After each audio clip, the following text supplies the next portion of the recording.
Olá, boa noite. Eu sou o William Galvão e começa agora o Jornal da Justiça desta sexta-feira, 8 de março. O Poder Judiciário promove uma série de ações e homenagens pelo Dia Internacional da Mulher. Atualmente, a única mulher a integrar a Suprema Corte, a ministra Carmen Lúcia, destacou o papel de todas as mulheres que fazem parte do quadro do Judiciário, trabalhando por um Brasil cada vez mais democrático. Este é um dos destaques de hoje. Você acompanha também. Ministro Luiz Fux pede informações a órgãos dos governos federal e do Pará sobre resoluções que permitem a municípios paraenses autorizar o licenciamento para exploração do garimpo. STF suspende ações sobre inclusão de intervalo de recreio na jornada de trabalho de professores. E ainda, em mais um julgamento de envolvidos nos atos antidemocráticos de 8 de janeiro, relator, ministro Alexandre de Moraes, vota pela absolvição de um dos réus.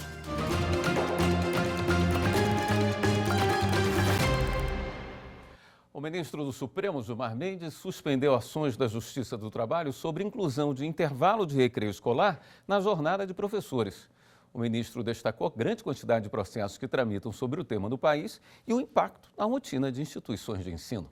Repórter Pablo Lemos. A ação no Supremo foi ajuizada pela Associação Brasileira das Mantenedoras de Faculdades, a ABRAF, com apoio de federações e sindicatos de escolas particulares de todo o país. Segundo dados apresentados no processo, só no Distrito Federal, mais de 100 ações civis públicas pedem para que o tempo destinado ao recreio também seja somado à jornada de trabalho dos professores. A alegação por meio dessas ações é de que o Tribunal Superior do Trabalho entende que, por se tratar de curto período de tempo entre as aulas, o trabalhador não consegue exercer outra atividade e que esse espaço deve ser computado como tempo de serviço. Mas, de acordo com a ABRAF, isso poderia causar impacto financeiro às instituições de ensino particular. Ao analisar o caso no Supremo Tribunal Federal, o ministro Gilmar Mendes considerou que as decisões judiciais que aplicam o entendimento do TST violam os princípios da legalidade, da livre iniciativa e da intervenção mínima na autonomia da vontade coletiva. Segundo o decano, o entendimento da Corte Trabalhista sobre o tema traz uma presunção absoluta, que não admite prova em contrário, sem que exista previsão legal, o que ainda, segundo ele, ofende a autonomia da vontade coletiva de professores e instituições de ensino. O ministro ressaltou que a consolidação das leis do trabalho prevê que os intervalos de descanso podem integrar a jornada de trabalho para determinadas profissões, mas isso não inclui os professores. O decano também frisou que a CLT estabelece como regra geral que os intervalos de descanso para repouso ou alimentação nas jornadas acima de 6 horas não serão computados na duração do trabalho. Segundo ele, a princípio, o período denominado recreio se enquadraria como espécie de intervalo de descanso intrajornada. Gilmar Mendes determinou ainda a suspensão dos efeitos de decisões que tenham aplicado o entendimento do Tribunal Superior do Trabalho, até que o Supremo Tribunal Federal se manifeste definitivamente sobre a questão. O Supremo Tribunal Federal deu início ao julgamento de mais 15 ações penais contra envolvidos na tentativa de golpe do dia 8 de janeiro. O relator, o ministro Alexandre de Moraes, votou por absolver um dos acusados. Anderson Arcoverde tem os detalhes. O julgamento começou hoje em plenário virtual e os ministros têm até o dia 15 de março para registrar o voto no sistema.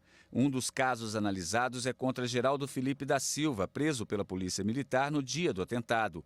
No depoimento, ele alegou que vive em situação de rua e negou participação nos ataques. O relator, ministro Alexandre de Moraes, votou pela absolvição.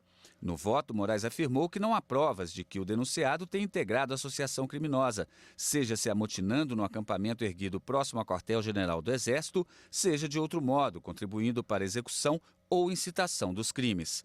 Já quanto aos outros 14 réus, Alexandre de Moraes propôs penas que vão de 11 a 17 anos de prisão, pelos crimes de associação criminosa armada, abolição violenta do Estado Democrático de Direito, tentativa de golpe de Estado, dano qualificado e deterioração de patrimônio tombado. Eles também terão de participar do rateio da indenização por danos morais coletivos no valor de R$ 30 milhões. Ao todo, o STF já condenou 116 acusados de participação na tentativa de golpe do dia 8 de janeiro. O Supremo começou a julgar uma ação que questiona a lei de um município gaúcho que regulamenta a cobrança de taxas de prevenção e extinção de incêndios. Marta Ferreira traz os detalhes. A norma em discussão é do município de Itaqui, no Rio Grande do Sul. A cidade fica a cerca de 600 quilômetros de Porto Alegre. A taxa é de serviço de prevenção e extinção de incêndio, socorro público de emergência, desabamento, buscas de salvamentos e outros riscos.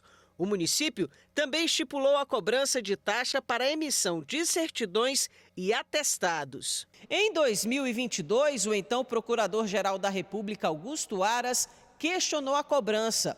Um dos argumentos é de que essas taxas incidem sobre serviços típicos de segurança pública, que devem ser prestados de forma geral e indistinta. Assim, essas atividades de prevenção e de extinção de incêndios deveriam ser financiadas por meio de impostos. O PGR alega ainda que a norma viola a previsão constitucional de que a criação de taxa deve estar vinculada ao exercício do poder de polícia e à utilização de serviços públicos específicos. O processo foi levado para análise do plenário em sessão virtual, sob a relatoria do ministro Flávio Dino. Ele acolheu em parte o pedido feito pelo procurador e assim decidir que a taxa não pode ser cobrada. No voto, o relator citou diversos precedentes em que o Supremo afirmou a inconstitucionalidade de normas como essa. Flávio Dino destacou ainda que o combate a incêndios é um serviço público geral indivisível e deve ser viabilizado mediante cobrança de impostos e não da cobrança de taxa. O prazo para os demais ministros apresentarem o voto termina dia 15 de março. STF pede informações sobre municipalização de licença ambiental em garimpo, no Pará. Assunto para o próximo bloco. Até já.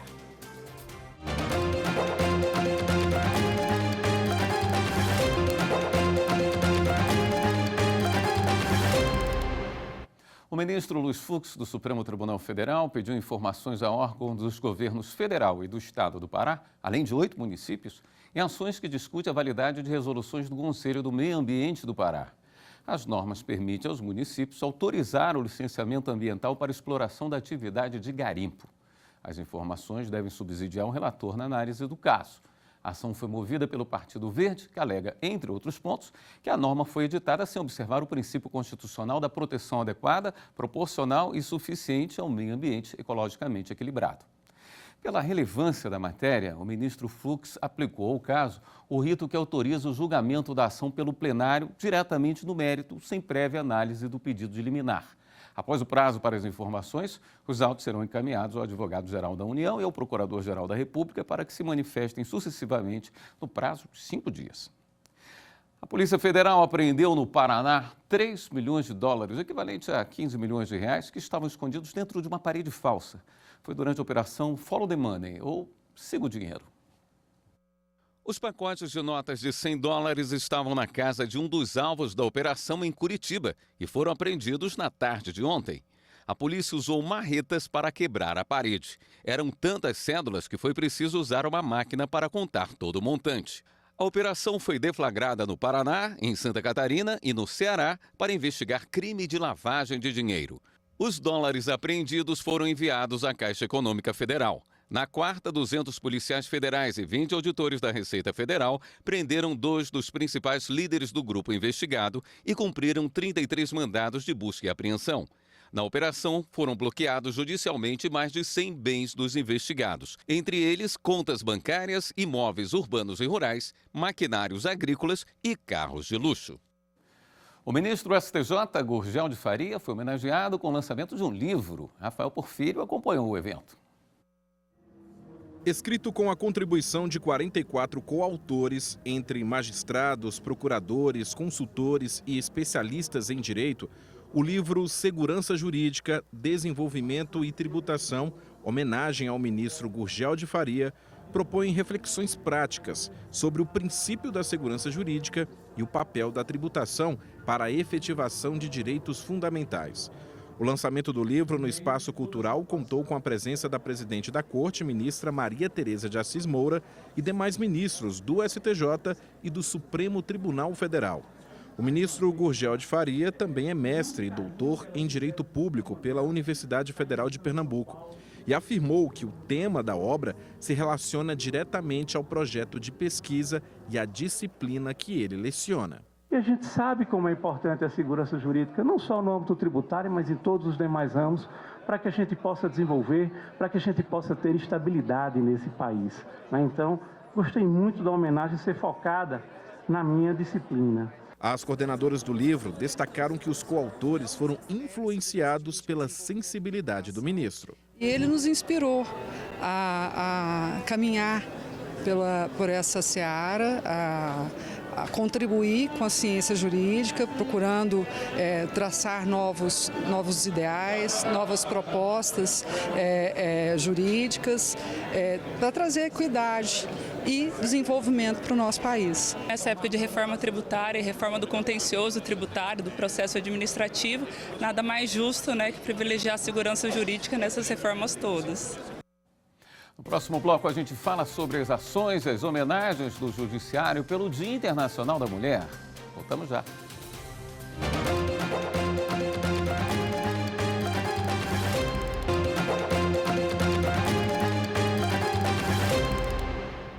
Neste 8 de março, o Dia Internacional da Mulher, a ministra Carmen Lúcia, do Supremo Tribunal Federal, fez uma homenagem a todas as mulheres que atuam no Poder Judiciário. A ministra também lembrou o Dia Internacional das Juízas, no próximo domingo, dia 10, e destacou a importância de se pensar sobre os caminhos já trilhados e os que ainda faltam ser percorridos para aumentar a participação feminina no judiciário brasileiro. É um momento de reflexão sobre o papel que nós todas temos em relação aos que vieram antes e que até aqui palmilharam caminhos tão difíceis para que a gente tivesse essa oportunidade, e para os que vierem depois de nós, que então poderão contar com o que nós já conseguimos obter, manter, para que se tenha uma vida mais fácil e igual de mulheres e de homens que querem realizar seu destino voltado à busca da felicidade. Quero, no entanto, antes de tudo, cumprimentar as mães das servidoras do Poder Judiciário, dizer muito obrigada por repartir conosco suas filhas, que chegaram até aqui com esta possibilidade de trabalhar e de colaborar para um Brasil mais democrático e melhor, com uma justiça mais bem prestada para todas e todas as pessoas no Brasil. E digo isso porque mamãe dizia que a árvore se conhece pelo fruto. Nós temos frutos muito preciosos no Poder Judiciário brasileiro, com essas funcionárias, estagiárias, colaboradoras de uma forma geral, nossas servidoras sempre tão presentes no dia a dia, na vida de cada um de nós juízes, e que fazem com que, portanto, o Poder Judiciário possa chegar ao cidadão e à cidadã e, com isso, realmente realizar o que cada cidadã e cidadão precisa na hora que acorre ao Poder Judiciário. A todas essas mães que veem suas filhas trabalhando e colaborando para este Brasil, muito obrigada. E as filhas das servidoras, também quero dar um abraço especial. Suas mães fazem parte da nossa vida, da vida do Brasil, de cada brasileira, de uma forma especial, da nossa vida de juízes, que contamos com todas essas pessoas à nossa volta, para que a gente deixe para o Brasil o nosso recado e a nossa mensagem de que nós queremos colaborar e que as falhas são nossas, mas que todos os acertos dessas funcionárias, dessas estagiárias, dessas servidoras, das juízas do Brasil em geral, é que compõem este quadro e essa vontade de cumprir devidamente a nossa função. O Dia Internacional da Mulher é um momento de lembrar que a luta por igualdade ainda está em processo de construção. No STJ, o combate à violência vai da jurisprudência a iniciativas como a criação de vagas para mulheres em situação de vulnerabilidade e o compromisso de julgar todos os processos de feminicídio e de violência doméstica distribuídos até 2022. Vamos conferir na reportagem de Kátia Gomes. Às vezes ela machuca, ofende, humilha. Outras vêm disfarçada de amor, cuidado e proteção. A violência doméstica tem várias formas, mas todas deixam marcas, nem sempre visíveis. A Pesquisa Nacional de Violência contra a Mulher, realizada pelo Instituto Datacena em 2023, revelou que 25,4 milhões de mulheres foram violentadas dentro do lar. O levantamento mostra ainda que 74% das brasileiras acreditam que houve aumento desse tipo de crime. A gente tem focado muito em políticas punitivas e pouco em políticas preventivas. E é isso que a gente precisa focar também em prevenir. Então, só políticas que atuem quando a violência já aconteceu não têm sido suficientes. Com um olhar sensível, o Superior Tribunal de Justiça tem se empenhado para coibir e responsabilizar os agressores. A Corte, inclusive, firmou nas metas nacionais do Poder Judiciário para 2024 o compromisso de julgar até 31 de dezembro todos os processos de feminicídio e de violência doméstica distribuídos até 2022. Alguns ministros já organizaram os gabinetes para isso e casos com essa temática têm prioridade no processamento. Julgados importantes que chegam ao STJ têm ajudado a combater a violência de gênero, como, por exemplo, o tema 1189 dos recursos repetitivos. Ele definiu que não se pode aplicar multa isoladamente em casos de violência contra a mulher. Em outro processo, os ministros entenderam que é possível dispensar exame de corpo de delito quando existem outras provas do crime. Além dos limites das sessões de julgamentos, a Corte também aderiu às campanhas Sinal Vermelho e 21 dias de ativismo pelo fim da violência contra a mulher, onde são desenvolvidas atividades de conscientização sobre os vários cenários da violência de gênero. E também criou a Ouvidoria das Mulheres.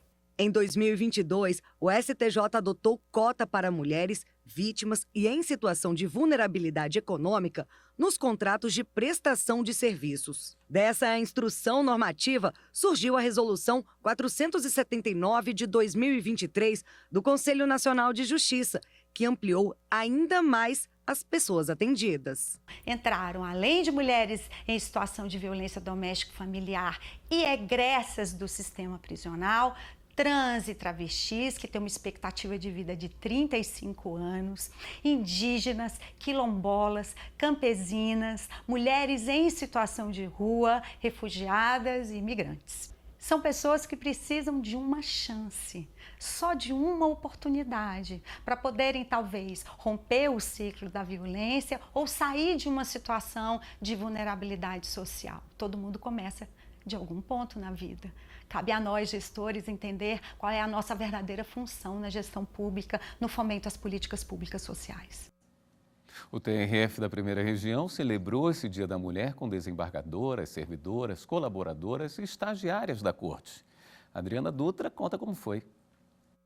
Os desafios e perspectivas das mulheres da contemporaneidade. Esse foi o tema da palestra ministrada aqui no TRF da Primeira Região pela ministra do Superior Tribunal Militar, Maria Elizabeth Rocha. Ela destacou o papel da mulher nos dias atuais, diante dos desafios a serem superados. Ainda falta acesso aos cargos de poder com a mesma amplitude que os homens, salários iguais, oportunidades e reconhecimento idêntico. Tudo isso ainda carece de vir, mas eu tenho realmente esperança de que a história não caminha para trás e sim para frente, portanto o retrocesso ele é inaceitável. Não há o que fazer a não ser avançar. Mineira de Belo Horizonte, a ministra Maria Elizabeth Rocha foi vice-presidente do STM e se tornou a primeira e única mulher a ocupar tanto esse cargo como a presidência da Corte Militar em toda a história do tribunal.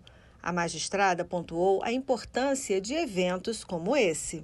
É importante para marcar uma posição, para pelo menos uma vez ao ano, a sociedade mundial se dar conta que a isonomia material entre seres humanos ainda é inexistente E eu não falo só em relação às mulheres, em relação a todas aquelas pessoas e corpos marcados como diferentes. Os afrodescendentes, os indígenas, as mulheres trans, os homossexuais, enfim. É preciso que hajam políticas de austeridade e de alteridade, no sentido de trazer para dentro de uma sociedade a inclusão. A diretora da Escola de Magistratura da Justiça Federal da Primeira Região, desembargadora Gilda Sigmaringa Seixas, salientou que a data é simbólica e serve para convocar a todos para um momento de reflexão sobre a equidade de gênero. Se estivermos juntas, agregadas, nós conseguiremos vencer os nossos desafios. É importante que celebremos as nossas conquistas para que possamos saber o que nós ainda temos por vir. Este 8 de março foi dia de ação especial na Defensoria Pública do Distrito Federal. A iniciativa já beneficiou quase 5.000 mulheres em estado de vulnerabilidade, com atendimentos de mediação, orientação jurídica e exames de DNA. Repórter Amanda Mustafa. O projeto da Defensoria Pública do DF é realizado todos os meses. O atendimento jurídico que nós oferecemos, tanto é no ambiente das mulheres que são vítimas de violência doméstica, como atendimentos diversos, como atendimentos de família, às vezes é necessário entrar com ação de guarda, alimentos, execução de pensão alimentícia também.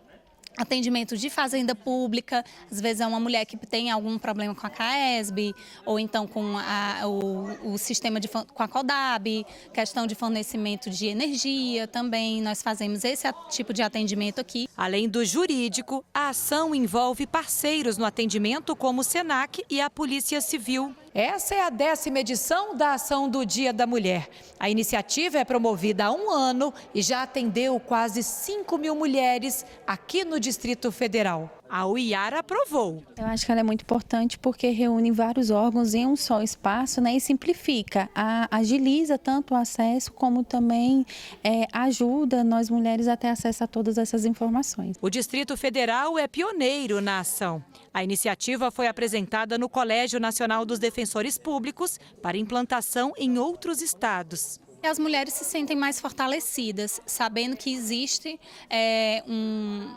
uma instituição que consegue entendê-las, né, enquanto multifacetárias, né, que nós mulheres somos, enquanto vários tipos de jornada que elas têm de trabalho, fora de casa, dentro de casa. Então, assim, é muito positivo o nosso retorno do nosso público assistido e, assim, o nosso atendimento tem sido cada vez melhor, graças a Deus. Você sabia que o direito ao voto feminino e o Dia Internacional da Mulher têm tudo a ver? O movimento das chamadas sufragistas, iniciado em 1893, é considerado a primeira onda do feminismo. No Brasil, apesar de serem a maioria na população, as mulheres ocupam poucos espaços na política e em cargos de poder. Daniela Ramalho. Respeito, igualdade. Eu desejo que todas as mulheres sejam respeitadas, tenham muito amor, felicidade. Acho que ainda existe um longo caminho a ser traçado aí de maior representatividade das mulheres. Desejos, sonhos, o caminho ainda é longo, mas as conquistas estão aí para serem comemoradas. Você sabia que o Dia da Mulher tem tudo a ver com a luta feminina pelo direito ao voto? Mas quem vê a participação das mulheres nas urnas e também no parlamento não imagina como foi todo esse trabalho. Tudo começou, sabe onde? Na Nova Zelândia. 1893. Kate Sheppard organiza petições e consegue 30.000 assinaturas reivindicando o direito das mulheres ao voto. O valor da contribuição de Kate para a história foi tão grande que ela circula na economia até hoje. Um valor histórico e cultural. O trabalho de conquista do direito ao voto feminino, iniciado pela Kate, correu o mundo e se tornou um dos movimentos mais importantes para as mulheres. A luta das chamadas sufragistas é considerada a primeira onda do feminismo, o movimento que reivindica a igualdade política, jurídica e social entre homens e mulheres. E a busca aqui não é pela superioridade delas, mas sim por direitos iguais. Isso eu acho que veio contribuir com a nossa independência, com a nossa autoestima, com a nossa liberdade de expressão. No Brasil, a professora Celina Guimarães Viana foi a primeira mulher a votar. Foi em 1928, na cidade de Mossoró, no Rio Grande do Norte. E veio do mesmo estado a primeira mulher eleita do Brasil e da América do Sul, Alzira Soriano, em 2 de setembro de 1928. Apesar das constantes batalhas em busca da equidade, o cenário hoje na política ainda é de desigualdade. Dados do último censo revelam que as mulheres são maioria no Brasil, 51,5%. Apesar disso, no Congresso Nacional ainda existe um abismo entre eles e elas. Das 81 cadeiras no Senado, só 15 são ocupadas por mulheres. Já na Câmara, 91 mulheres foram eleitas em 2022, frente a 422 homens. Faltam mulheres, muitas mulheres no Congresso Nacional, né? Então, assim, a gente vê que é o domínio dos homens. Não pode, tem que ter mais mulheres também, muito pouco. Aqui no TSE, a participação feminina em cargos efetivos corresponde a 48% do total. Entre os ministros, 4 das 14 cadeiras são ocupadas por elas. E pela primeira vez, o TSE conta com ministras negras na composição. A mineira Edilene Lobo e a baiana Vera Lúcia Araújo. Cada uma de nós tem suas próprias capacidades, cada uma de nós tem seus próprios talentos, mas é o fazer coletivo que faz essa roda girar. É importante que nós vejamos na fotografia do poder político exatamente o que nós olhamos todos os dias nas ruas, com a presença das mulheres. O Jornal da Justiça fica por aqui. Uma boa noite para você.